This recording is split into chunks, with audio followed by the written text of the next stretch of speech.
Welcome to the WRAL Daily Download. Elizabeth Gardner here with meteorologist Aimee Wilmoth, and we are still so excited about the event that we went to at NC State with our very favorite astronaut, Christina Koch. We had the best time. It was just incredible to be in her presence, you know? Like, she's our version as a scientist of a rock star, and it just was so interesting to hear her talk in person, answering questions, and you know, they dedicated the building on NC State. I think it's called Cook Hall. While they were there, and they did the ice cream, the Howling Cow ice cream. Howl at the Moon. Howl at the Moon Howl is at the the name of Moon. the ice cream. Yeah. It was like vanilla and blueberry and some crumbles. Yummy. All the Very, yummy very stuff. North Carolina. Blueberries, you know, big in North Carolina. Yeah. And she loved it. Yeah. But, you know, she just comes across as so humble. And I think what we took from it is that she really wants to give back. Mm-hmm. You know, you think somebody who's an astronaut is probably a type A personality. And when she was speaking to the crowd, the way the whole event worked, it was really neat. We all came and we sat down and they played some fun tunes like REM's Man on the Moon and all that. And then the pep band played and a bunch of dignitaries got up and spoke, including the governor. And then she gets up there and, you know, she just was so humble, and she talked about, you know, being at school here at NC State and having pink hair and, you know, being very unsure of herself and her abilities. And you don't really expect that of somebody who becomes an astronaut. Yeah. When I sat in those classrooms puzzling over those circuits that I was just drawing in my engineering graph paper, feeling like everyone else in this room surely had received a manual that I didn't. When I walked into that classroom, I wasn't astronaut Christina Koch. I likely had ripped jeans and pink hair. True. I likely kept very quiet, trying to mask what I was sure was my own outsized ignorance. And I almost certainly was still gaining my composure from getting ready on the 9th floor of a then un-air-conditioned Lee Hall. That are doing what she did in college. They're going through that process in Cook Hall. So I thought that was really cool. She didn't need a statue. Yeah, I thought that was cool too. She said, I don't want people just to look at that and be, oh, there's an astronaut. You know, that can be intimidating. Like, you know, how many of us can be an astronaut? But, you know, she really wanted to be remembered for the process that she went through and the process that they're all going through. And she talked about wanting to give back. The second day of her visit, she spent just with students, talking to students about, you know, how do you get past those fears? You know, how do you take that leap? How do you trust yourself? And that sort of thing, which I think is really special. And I was listening to some of that and speaking about the importance of funding so that we can continue advancing science and how important that is for these students at NC State that become what she became, a grad student. That requires funding. Do we want to be leaders in science? It requires funding to do all the things that she was able to do.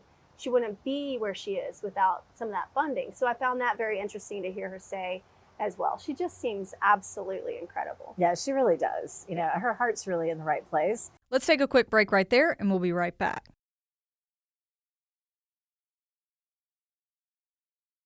With all of her accomplishments, you know, she could definitely act like a rock star, which she definitely does not. Yeah, and in fact, she was, you know, I don't think this is her favorite thing to do.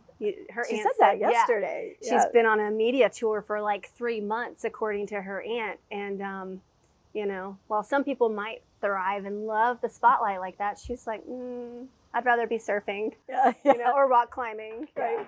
Yeah, we were both in the news conference yesterday, and she's at the beginning of the news conference. She says, you know, I really don't like doing these things. I'm really uncomfortable about it. But the way she handled it, again, what she focused on was so cool. She had, but there were like maybe 10 kids that were under 10 or 11. Oh yeah, like they that, were young kids. Yeah, that were the junior journalists that she talked to, and she answered their questions and took a picture with them. That was really special. Yeah, no, and you know, you never know what kids are going to say, but they came prepared with questions, and her answers were, you know, just you could see those kids' eyes light up as she's talking to them. I mean, she's a rock star to them too. Yes, some of them want to be absolutely. astronauts. So yeah. One of the people who organized the event over at NC State came up to me after and said, "What'd you think?" And I said, "I thought that this was such a special event. Just the whole vibe of it was relaxed and celebratory, but celebratory of so many things. I mean, of her as well. But the governor talked about, how special North Carolina is. We have such a strong university system as a whole.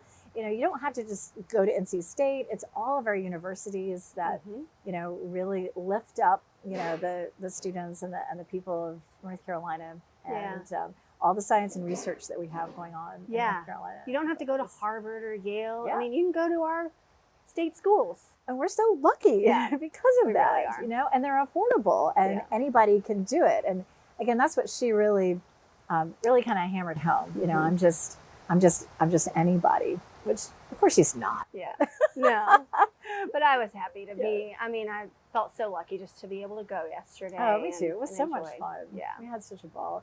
Before we went, I looked at her history. I knew something about it, but I didn't realize that she had spent 2 years in Antarctica.